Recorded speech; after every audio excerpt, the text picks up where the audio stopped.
नमस्कार दोस्तों, मैं हूं टीटू चौधरी और आप देख रहे हैं मंच न्यूज।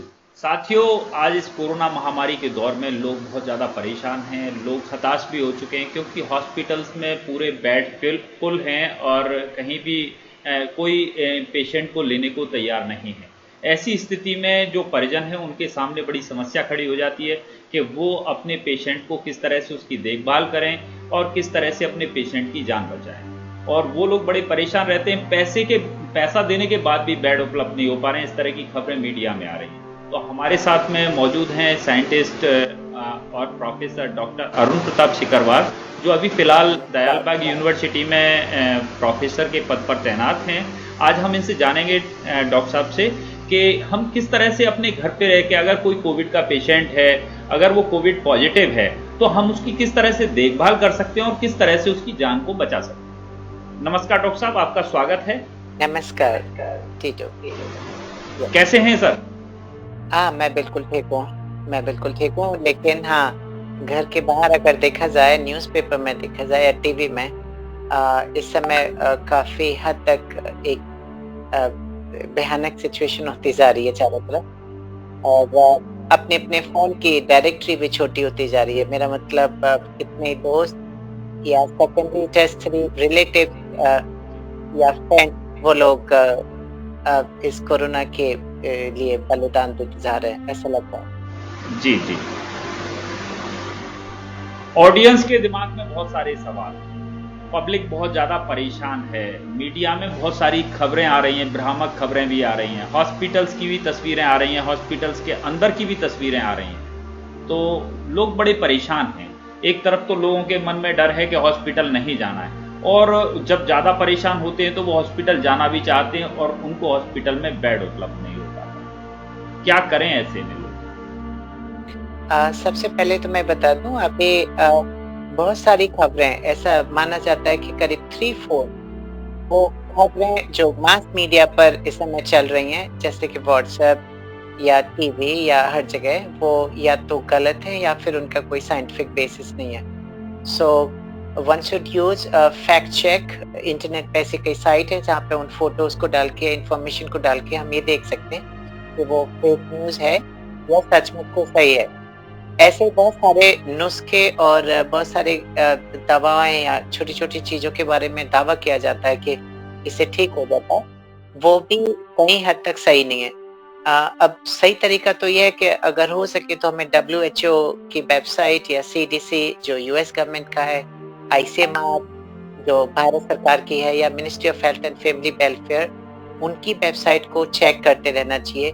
या फिर ऐसे इंफॉर्मेटिव वीडियोस, जो एक टॉपिक पर ही कई सारे वीडियोस हमें देखने चाहिए। मतलब एक वीडियो पर कभी बिलीव ना किया जाए कि वो सही है या एग्जैक्टली पूरी तरह से सही है। अभी क्योंकि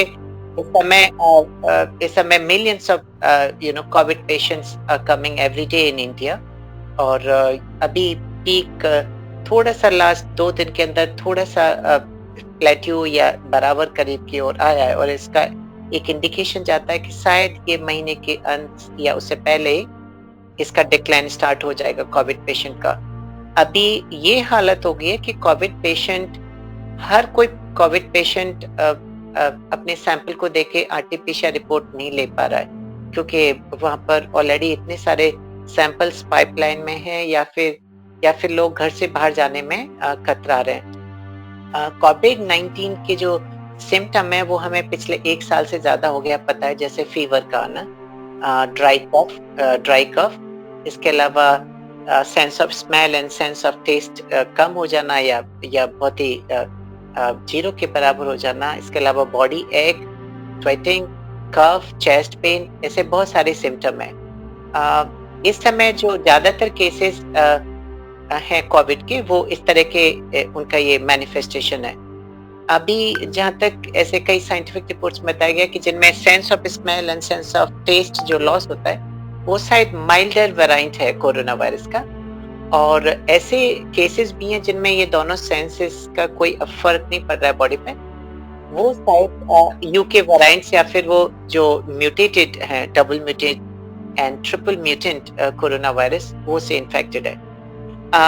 होता क्या है, जब हम कोरोना वायरस से इन्फेक्ट होते हैं तो इनिशियली ये अपर रेस्पिरेटरी ट्रैक्ट में ही रहता है। अगर उस पीरियड में जो पेशेंट या सब्जेक्ट अगर अपना सैंपल देता है, नेजल सैंपल या स्वैब सैंपल, तो कोविड पॉजिटिव का सैंपल का रिजल्ट आने में हाई प्रोबेबिलिटी है। अब उसमें भी 80% लोगों के लिए आरटी-पीसीआर काम करता है और करीब 20 पेशेंट्स में पता ही नहीं चलता है, वो रिजल्ट नेगेटिव होता है इवन दो वो कोरोना पॉजिटिव होता है। सो होता क्या है, जब तक कोरोना पॉजिटिव की रिपोर्ट आती है तब तक ऐसा इंडिविजुअल और कई लोगों को विदाउट मास्क या फिर अपने बहुत ही लाइटली मूड में लेते हुए और कई लोगों को इन्फेक्ट कर चुका होता है। तो शायद ये एक रीजन लगता है, जैसे रैपिडली घर में एक पेशेंट अगर हो भी जाए, समहाउ बाहर से अगर इन्फेक्ट होके आ जाए तो एकदम से घर में वो कोरोना पॉजिटिव कर देता है। जैसे ही किसी व्यक्ति में ऐसे कोई सिम्टम आते हैं जिसमें जुकाम या ड्राई कफ, खांसी होना और फीवर लगातार होना, तो हमें समझ लेना चाहिए कि प्रोबेबली शायद वो कोरोना ही होगा। तो ऐसे व्यक्ति को सबसे पहले माना जाता है कि उसे एक कमरे में आइसोलेट कर दिया जाए। ये क्वारंटाइन एंड आइसोलेशन में इतना ही अंतर है कि क्वारंटाइन वो पीरियड है जब तक रिपोर्ट नहीं आ जाती, लेकिन अब ऐसी सिचुएशन जब कोरोना बहुत ज्यादा है तो हमें इमीडिएटली आइसोलेट होना चाहिए। और इसके बाद हमें ऐसे इंडिविजुअल के साथ बर्ताव में थोड़े से बदलाव लाने होंगे। अब मैं थोड़ा सा बेसिक्स बता देता हूँ। जैसे कि अभी बाजार में इस तरह के 3 तरह के मास्क आप देख सकते हैं, कुछ कपड़े के भी हैं, कुछ ये बहुत ही ये पॉलीथीन टाइप के होते हैं, या ये, और एक ये ट्रिपल लेयर मास्क होता है। सो अगर ऐसा कोई सब्जेक्ट जिसमें जुकाम, खांसी, बुखार ऐसे सिम्टम आ रहे हैं तो हो सकता है वो कोरोना हो। ऐसे इंडिविजुअल को सिर्फ और सिर्फ ये ट्रिपल लेयर मास्क यूज करना चाहिए अगर हो सकता है तो। अदरवाइज इस तरह के मास्क को डबल या ट्रिपल करके ही काम चल सकता है। और ऐसे इंडिविजुअल जो हॉस्पिटल या सैंपल देने के जा रहे हैं उन्हें मैं रिकमेंड करूंगा कि वो कम से कम 2 मास्क पहने। ये मास्क बाजार में शायद अवेलेबल हैं, कहीं कहीं अगर नहीं भी हैं तो इस तरह के 2-3 मास्क लगाएं या फिर 2 सर्जिकल मास्क लगाएं। अब ये नियम ये कहता है कि अगर आपके पास इस तरह का कोई कॉम्बिनेशन है तो ये जो हल्का वाला मास्क बाहर की ओर रहेगा और ये अंदर की ओर रहेगा। मास्क में एक चीज और है, अगर आपका बैट या गीला हो जाता है स्वेटिंग में तो उसके बाद उसे यूज नहीं करना चाहिए, उसकी एफिशिएंसी कम हो जाती है। अब के बाद मास्क काफी कम है तो उसे आप रीयूज करने के लिए डेटॉल और सोप से धो के भी लगा सकते हैं। अब उसके बाद जो अगर ऐसा इंडिविजुअल को बुखार है तो सबसे पहले पैरासीटामोल की टैबलेट हर एक के घर में होती है, and this is over the counter medicine कहते हैं इसे, इसके लिए कोई डॉक्टर की जरूरत नहीं है। ये मेडिसिन 3 से 4 टैबलेट आप दे सकते हैं एडल्ट को, जैसे 650 mg या 500 mg एटलीस्ट।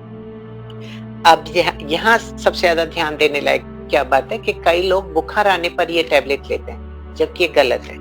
अगर एक बार बुखार आ रहा है तो हो सकता है बुखार रिपीट होगा, तो इस तरह की टैबलेट को लगातार एक पर्टिकुलर टाइम या 6 घंटे बाद या 7 घंटे बाद लेते रहे, जिससे कि अगला बुखार आने से पहले ही इसे रोक दे। ना कि ये हो कि शरीर में पहले बुखार आने दें फिर हम टैबलेट लें, वो नहीं होना चाहिए। इसके अलावा आप ऐसे सब्जेक्ट को जो कमरे में बंद है उसे कहें कि वो वहीं पर बंद रहे और खाने पीने की चीजों को उसे देते रहें।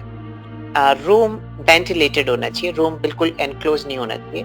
तो उससे कह दिया जाए ऐसे सब्जेक्ट को कि वो बाहर की ओर अगर कोई विंडो है तो उसे खुला रखे और खुद को विंडो के पास रखे, सो दैट वो फ्रेश एयर लेता रहे। इसके अलावा ये हैंड सैनिटाइजर हैं बाजार में बहुत सारे, ये मेरे घर पर भी हैं, लिक्विड बेस्ड और ये ग्लिसरीन बेस्ड।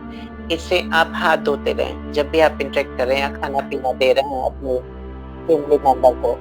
इसके अलावा जो अभी बहुत सारी गाइडलाइंस या मेडिकोस ने घर पर रहने के लिए सब्जेक्ट को या घर पर ही ध्यान देने के लिए जो प्रेस्क्राइब की है गवर्नमेंट ऑफ इंडिया ने, डॉक्टर्स की टीम ने, उसमें ये मान लिया गया कि बहुत सारे लोगों के लिए बेड या डॉक्टर अवेलेबल नहीं है, तो आप सबसे अच्छा तो ये है कि जिंकोविट टैबलेट, ये सी नहीं मिल रही है कहीं पे तो आप सीधा नींबू का पानी भी यूज कर सकते हैं, नींबू का पानी।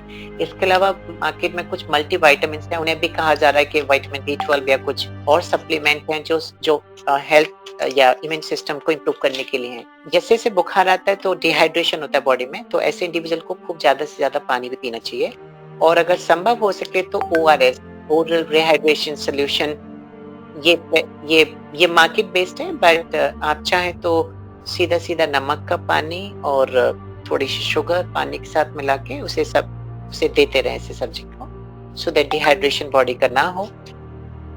अब क्योंकि जब बुखार आता है और ऐसे में जब खांसी होती है तो आप कोई भी antibiotic, not antiviral, I am telling, जैसे जिसमें के डॉक्सीसाइक्लिन है, एल्थ्रोशन है, ऐसी कई सारी मेडिसिन्स ये प्रेस्क्राइब्ड हैं और इनके वेल प्रूवन प्रूफ है, ये बेनिफिशियल है, वो देते रहना चाहिए as per the age and health of the person. Even though I'm not a medical person, but I know these medicines are in the common parlance prescribed by the government of India. Pantoprazole पेट की gas कम करने के लिए होती है, so एक tablet खाना खाने से पहले ये भी प्रेस्क्राइब्ड है। और ऐसे घर में जिसमें कोई पेशेंट कोविड है, ivermectin 12 mg, this one is ivermectin tablet, ये ivermectin tablet प्रेस्क्राइब है। Even though it is anti helminthic, मतलब पेट के कीड़े के लिए, लेकिन इसे पाया गया और डिस्ट्रिक्ट हॉस्पिटल्स और गवर्नमेंट गाइडलाइंस में भी है, ये एज ए प्रिकॉशनरी 12 mg एक 12% हेल्दी पर्सन के लिए एक टैबलेट 3 दिन खाने के लिए प्रेस्क्राइब किया गया, और फिर 1 वीक बाद और उसे रिपीट करने के लिए।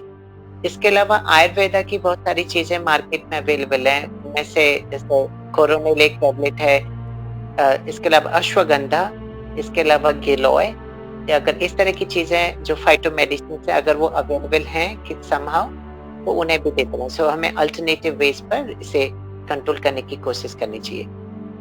ओके टीटू सर, इनसे आदमी कितने दिन में ठीक हो सकता है, या घर पे रह के भी आदमी ठीक हो सकता है?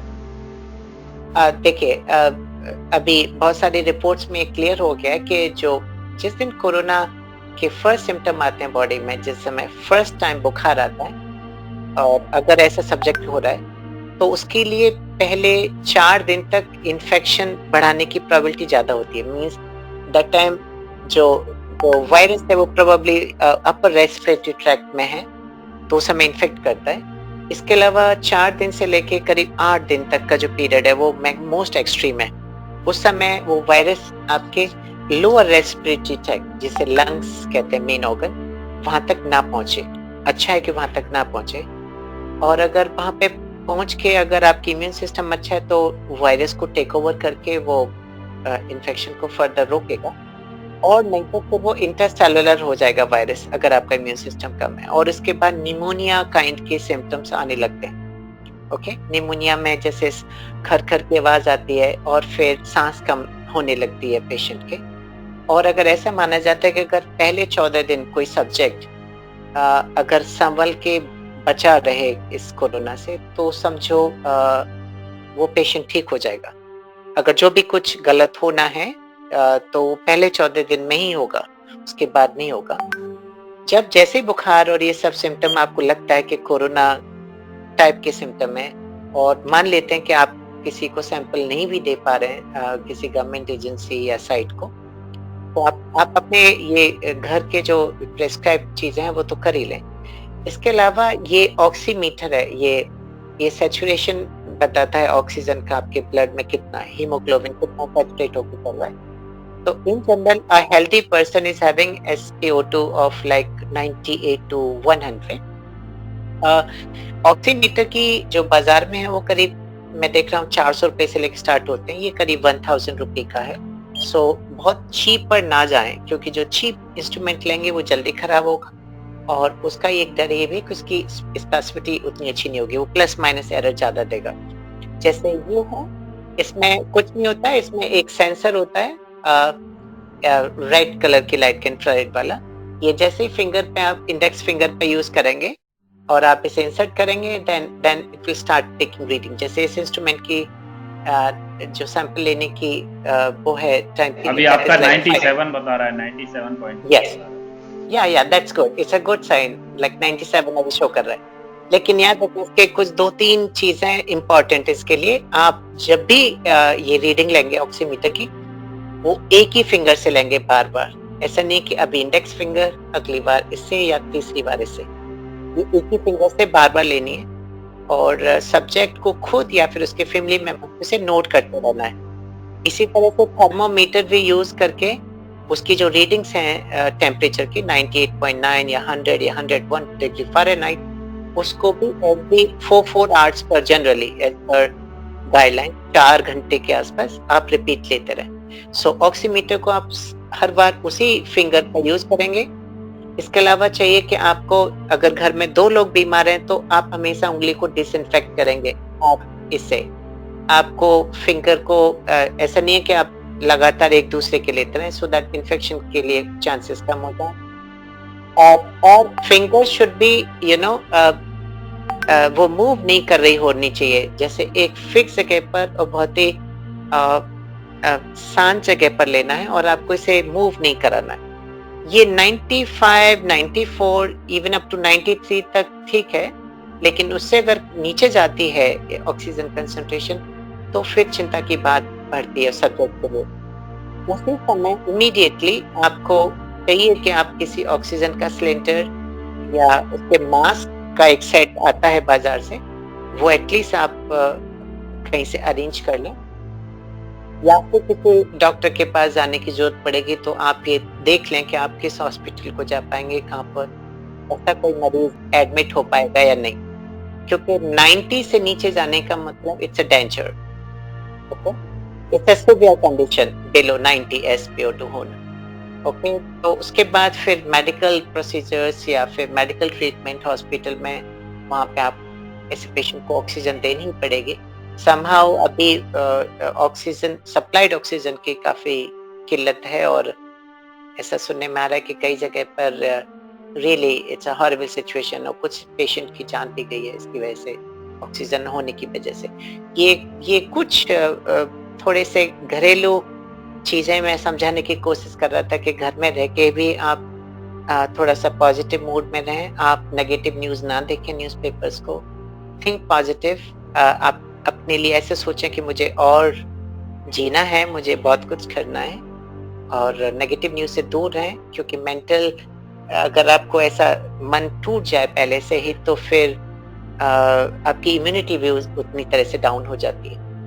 जी टीटू जी, ये सबसे बड़ी बात कही आपने आखिर में कि आदमी अगर ये सोच ले कि मेरे अंदर ये बीमारी है या ये बीमारी बस चुकी है तो वो बीमारी अपने आप ही जन्म ले लेती है। तो लोग डरे नहीं और अपना सही तरह से रहें और ऐसे न्यूज़ ना देखें और इन न्यूज़ों पे विश्वास भी ना करें और ठीक तरह से रहें।